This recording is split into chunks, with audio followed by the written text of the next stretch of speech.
നമസ്കാരം. മലയാളി വാർത്ത ഫോക്കസിലേക്ക് സ്വാഗതം.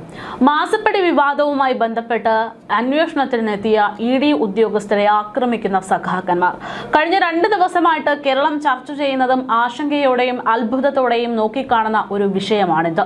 ഒരു അന്വേഷണത്തിനെത്തിയ ഉദ്യോഗസ്ഥരെ വളഞ്ഞിട്ട് ആക്രമിക്കുന്ന ഒരു വലിയ സംഘം, അതും കേരളത്തിൽ. എങ്ങനെയാണ് നിയമ സംവിധാനങ്ങളെ പോലും ഇത്തരത്തിൽ പേടിപ്പിച്ചു നിർത്താം എന്ന് കരുതുന്ന ഒരു രീതിയിലേക്ക് ഒരു പാർട്ടി സംവിധാനങ്ങൾ മാറിയിരിക്കുന്നത് എന്നുള്ള ആശങ്കയിലാണ് കേരളത്തിലെ ജനങ്ങൾ. ഇതിനിടയിൽ ഈ പറയുന്ന ആക്രമിക്കാൻ പോകുന്ന SFI പ്രവർത്തകരെ ഉൾപ്പെടെ ശമിപ്പിക്കാൻ ശ്രമിക്കുന്ന ഒരു വ്യക്തിയെ സോഷ്യൽ മീഡിയയിൽ വലിയ രീതിയിൽ ശ്രദ്ധ ആകർഷിച്ചു. അതായത് ബിനീഷ് കോടിയേരി. വർഷങ്ങൾക്ക് മുമ്പ് തനിക്കെതിരെ സമാന രീതിയിലുള്ള സംഭവം ഉണ്ടായപ്പോൾ അത് അന്വേഷണ ഉദ്യോഗസ്ഥർക്ക് ചെയ്യേണ്ടുന്ന ഉത്തരവാദിത്തമാണ് അവർ ചെയ്തത്, ഇതിൽ പാർട്ടി ഇടപെടില്ല എന്ന് പറഞ്ഞ പിണറായിയാണ് ബിനീഷ് കോടിയേരി രക്ഷിക്കാൻ വേണ്ടി ഇത്തരത്തിൽ നിൽക്കുന്നത്. പിണറായിക്ക് വേണ്ടി ചങ്കും പറച്ച് കൂടെ ഉണ്ടാകുമെന്ന് ബിനീഷ് കോടിയേരി പറയുമ്പോൾ ആളുകൾക്കുള്ളിൽ ഒരു സംശയം, ബിനീഷ് ഇത് അറിഞ്ഞുകൊണ്ട് പറഞ്ഞതാണോ, അതല്ല എങ്കിൽ ചിരിച്ചുകൊണ്ട് കഴുത്തറക്കുന്നത് പോലെ മധുര പ്രതികാരമായിരുന്നു എന്നുള്ളത്. എന്നാൽ അച്ഛൻ പൊറുക്കുമോ എന്ന് പോലും അറിയില്ല എങ്കിലും പിണറായിക്ക് വേണ്ടി ബിനീഷ് ചത്തുകിടന്ന് നിന്നത് ചുമ്മാതല്ല, കൃത്യമായിട്ടുള്ള ഒരു നന്ദി സൂചനം തന്നെയാണ് എന്നുള്ള റിപ്പോർട്ടുകളാണ് പുറത്തു വരുന്നത്. പാർട്ടിയിലേക്ക് ബിനീഷിനെ തിരിച്ചെടുത്തതിന്റെ കൂറ് കാണിച്ചതാണ് ഈ കാണുന്ന സന്ദർഭം എന്നുള്ള വിവരങ്ങളാണ് പുറത്തു വരുന്നത്. ബിനീഷ് കോടിയേരിക്ക് പാർട്ടിയിൽ അംഗത്വം പുതുക്കി നൽകിയത് CPMന്റെ തീരുമാനം അത് പിണറായിയുടെ നിർദ്ദേശപ്രകാരമായിരുന്നു. തിരുവനന്തപുരം ജില്ലാ കമ്മിറ്റി ബ്രാഞ്ചിലാണ് ബിനീഷിനെ ഉൾപ്പെടുത്തിയിട്ടുള്ളത്. പ്രതിപക്ഷ നേതാവ് പിണറായി വിജയന്റെ ഇടപെടലിനെ തുടർന്നായിരുന്നു ഈ തീരുമാനം എന്നാണ് സൂചന. 3 വർഷത്തിന് ശേഷമാണ് ബിനീഷ് പാർട്ടി അംഗത്വം തിരികെ ലഭിച്ച ആവേശത്തിൽ നിൽക്കുന്നത്. ആവേശത്തിലാണ് സഖാവിനെതിരെ അന്വേഷണമുണ്ട് എന്നുള്ള, അല്ലെങ്കിൽ സഖാവിന്റെ മകൾക്കെതിരെ ഒരു അന്വേഷണമുണ്ട് എന്നുള്ള തരത്തിൽ റിപ്പോർട്ടുകൾ പുറത്തു വരുന്നത്. ഒന്നും നോക്കിയില്ല, നിമിഷങ്ങൾക്കുള്ളിൽ പിണറായിയുടെ വീടിന് മുൻപിലേക്ക് ബിനീഷ് ഓടിയെത്തുകയായിരുന്നു. 2021 ലഹരി കേസിൽ അറസ്റ്റിലായതോടെയാണ് ബിനീഷ് കോടിയേരിയുടെ അംഗത്വം പാർട്ടിയിൽ നിന്ന് റദ്ദാക്കപ്പെടുന്നത്.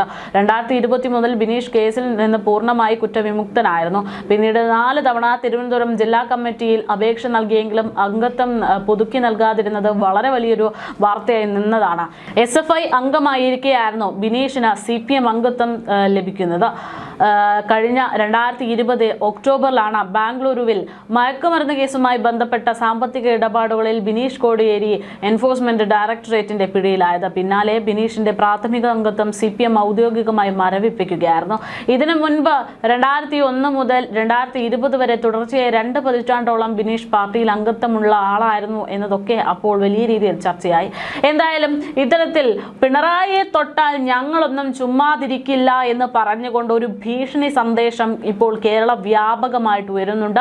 ഇവിടെ നീതിന്യായ വ്യവസ്ഥയ്ക്കോ നിയമ സംവിധാനങ്ങൾക്കോ ഒക്കെ പുല്ലുവില കൽപ്പിച്ചുകൊണ്ടാണ് ഒരു പറ്റം ഗുണ്ടാ പ്രവർത്തകരെ പോലെ CPM പ്രവർത്തകരും സഖാക്കന്മാരും പ്രവർത്തിക്കുന്നത് എന്നുള്ളത് നമ്മൾ കണ്ടു കഴിഞ്ഞു. പക്ഷേ എത്തരത്തിലൊക്കെ പ്രതികരിച്ചാലും പ്രതിഷേധിച്ചാലും പേടിപ്പെടുത്തിയാലും നിയമത്തിന്റെ വഴിക്ക് തന്നെ പോകും എന്നുള്ള റിപ്പോർട്ടുകളാണ് പുറത്തു വരുന്നത്.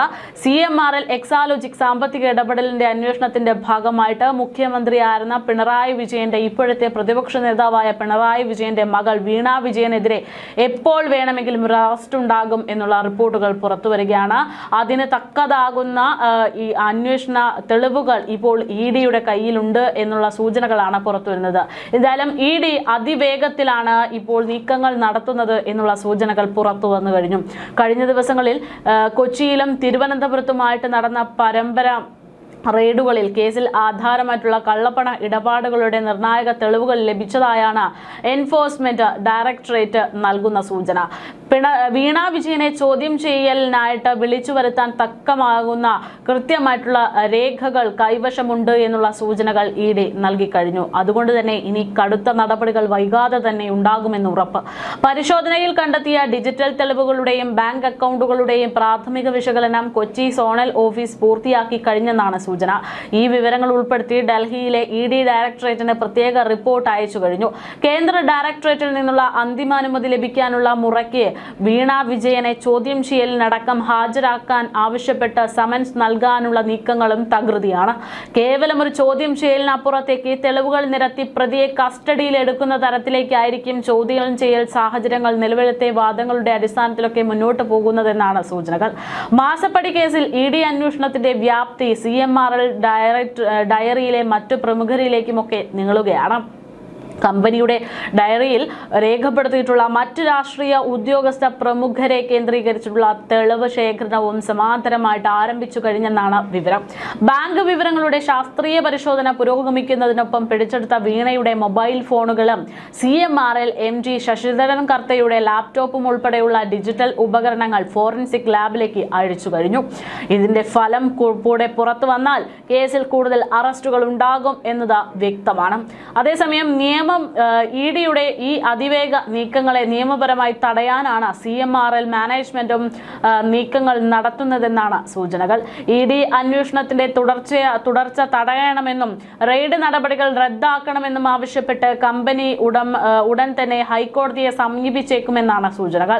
സുപ്രീം കോടതിയിലെയും ഹൈക്കോടതിയിലെയും പ്രമുഖ അഭിഭാഷകരെ ഉൾപ്പെടുത്തി പ്രതിരോധം തീർക്കാനാണ് കർത്തയുടെ പ്രതിപക്ഷ നേതാവ് പിണറായി വിജയന്റെ കേന്ദ്രങ്ങൾ ശ്രമിക്കുന്നത് എന്നാണ് റിപ്പോർട്ടുകൾ ചൂണ്ടിക്കാണിക്കുന്നത്.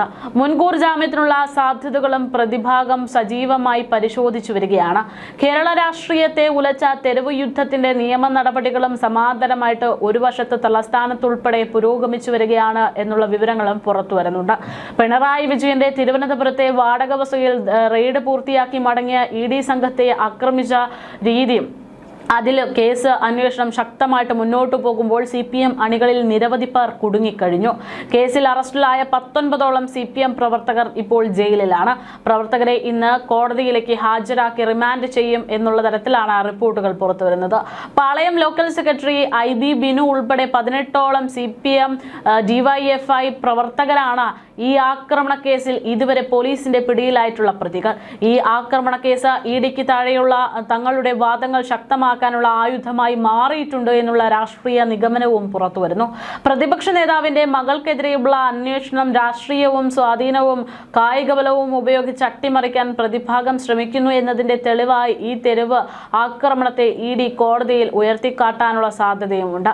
പ്രതികൾക്ക് ജാമ്യം നിഷേധിക്കാനും കേന്ദ്ര ഏജൻസിയുടെ സുരക്ഷ ഉറപ്പാക്കാനും ഈ അക്രമ സംഭവം പ്രോസിക്യൂഷന് സഹായമാകും എന്നാണ് റിപ്പോർട്ടുകൾ. എന്തായാലും സാമ്പത്തിക രേഖകളുടെ പരിശോധനയിൽ കണ്ടെത്തിയ കള്ളപ്പണത്തിന്റെ ഒഴുക്ക് എങ്ങോട്ടായിരിക്കും എന്നത് വ്യക്തമാകുന്ന തരത്തിലായിരിക്കും ഇഡിയുടെ കുറ്റപത്രം എന്നുള്ളതാണ് ഇപ്പോൾ പുറത്തുവരുന്ന സൂചന. എക്സാലോജി കമ്പനി നൽകാത്ത സേവനത്തിനാണ് CMRLൽ നിന്ന് പണം കൈപ്പറ്റിയതെന്ന് ആദായ നികുതി തർക്ക പരിഹാര ബോർഡിന്റെ കണ്ടെത്തൽ. അതിനു പുറമെ ഈ പണം വെളുപ്പിക്കൽ, ബാങ്ക് അക്കൗണ്ടുകളിൽ ദുരുപയോഗം ചെയ്തു എന്നുള്ള ശക്തമായ തെളിവുകളടക്കം ഇഡിക്ക് ലഭിച്ചതായിട്ടുള്ള സൂചനകളാണ് പുറത്തുവരുന്നത്. വരും ദിവസങ്ങളിൽ കേരളം സാക്ഷ്യം വഹിക്കാൻ പോകുന്നത് സമാനതകളില്ലാത്ത ഒരു നിയമ പോരാട്ടമായിരിക്കുമെന്ന് ഇതിലൂടെയൊക്കെ വ്യക്തമാകുകയാണ്. CMRLന്റെ ഹൈക്കോടതി ഹർജിയും വീണ വിജയന്റെ ചോദ്യം ചെയ്യലും അറസ്റ്റ് സാധ്യതകളും പ്രതിപക്ഷ നേതാവിന്റെ രാഷ്ട്രീയ ഭാവിയെ പോലും സ്വാധീനിച്ചേക്കാം എന്നുള്ള ആശങ്കയും നിലവിലുണ്ട്. കേന്ദ്ര ഏജൻസിയുടെ പഴുതടച്ചുള്ള നീക്കങ്ങൾക്ക് മുന്നിൽ രാഷ്ട്രീയ പ്രതിരോധങ്ങൾ എത്രത്തോളം ഇനി ഫലപ്രദമാകും എന്നത് കണ്ടറിയണം. പിണറായിയുടെ കസേര പോലും തെറിക്കുന്ന തരത്തിലേക്കാണ് കാര്യങ്ങൾ പോകുന്നതെന്ന് ചുരുക്കം.